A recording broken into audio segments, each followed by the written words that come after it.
Hello, I'm Lauren Scott-Lodge, lead psychologist with the Chronic Pain Management Service.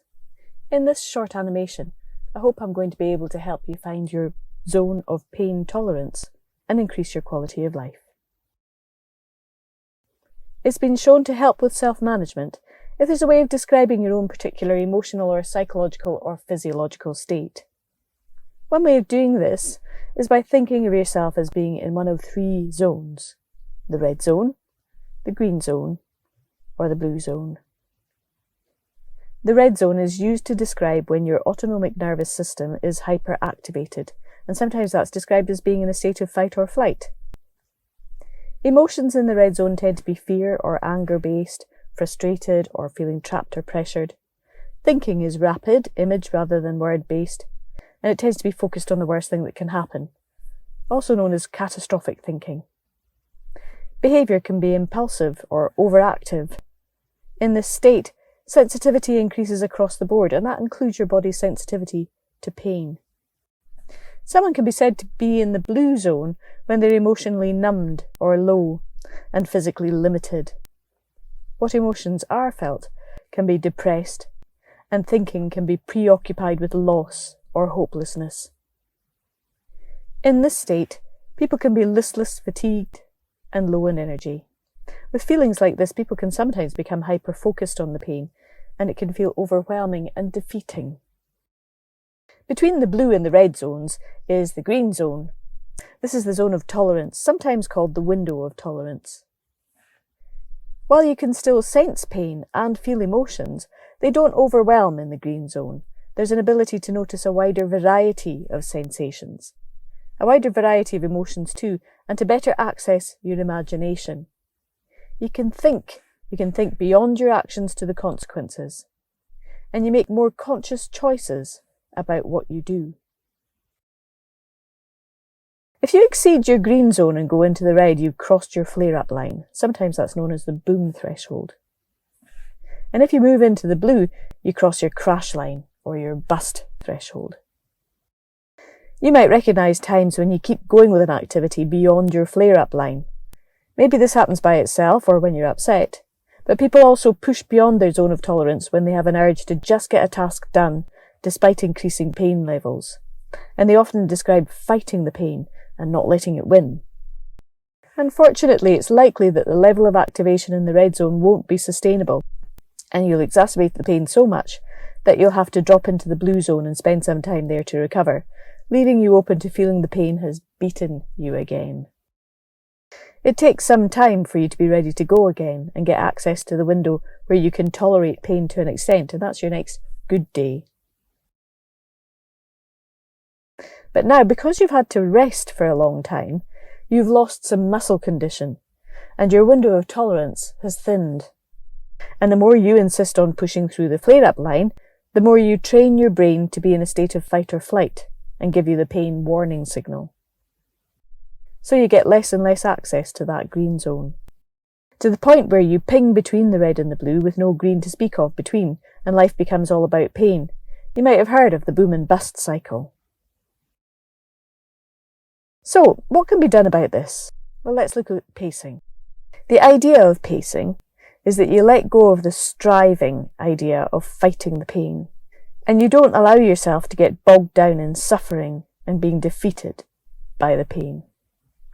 Instead, you use your good awareness in the green zone to tune into your bodily sensations as useful signals to help you find your flare and crash lines and increase your quality of life. In this way, you're making a better relationship with yourself once more.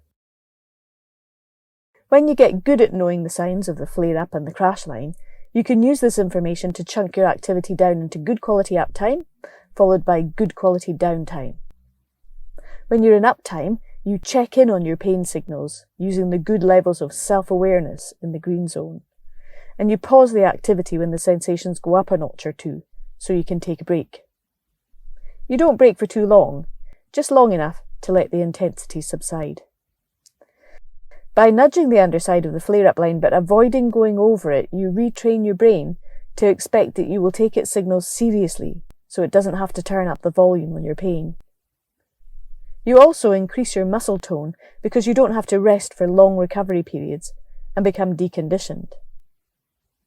And by good quality up and downtime, we mean doing things that matter to you within your zone of tolerance. When activities are in line with your values, they're more sustainable and satisfying. If you plan a variety of activities, then you can sneak up on and nudge your flare line further north. If you do humdrum same old chores only, your flare-up line learns what you're up to and it gets activated sooner. So good quality uptime needs to be fun and connection and variety and achievement as part of the mix. Good quality downtime needs to be designed to help you recover. Your experience will have taught you skills and tips for helping to manage pain. Use these before flare-up or before getting bogged down. Short bursts of your preferred coping tricks or new skills that you'd like to try to bring down the intensity a couple of notches can be applied here. So over time, the green zone will widen, and while there still may be pain, it's no longer your whole focus. Now everyone gets flare-ups despite their best self-management strategies from time to time. When you realise you're in the red zone, here's some things you can do to flip yourself back into the green. Stop and pull back. Give your brain all the information it needs to become present again. Increase its feelings of safety. Use all your 5 senses in turn to name what you notice and anchor yourself to the present. Slow down. Breathe. Put words on things and emotions to help you switch on your wider thinking again. These skills can be cultivated, but they need practice. If you find yourself crashed or busted, use good quality recovery. Anchor those 5 senses again and name what you see, hear, feel, smell and can taste. Let go of some of your muscular tension and then move gently. Do something for a minute or 2. Do self-care. Hydrate. Make sure you've eaten and you're washed and you're warm enough. It takes a bit of trial and error to find your zone of tolerance.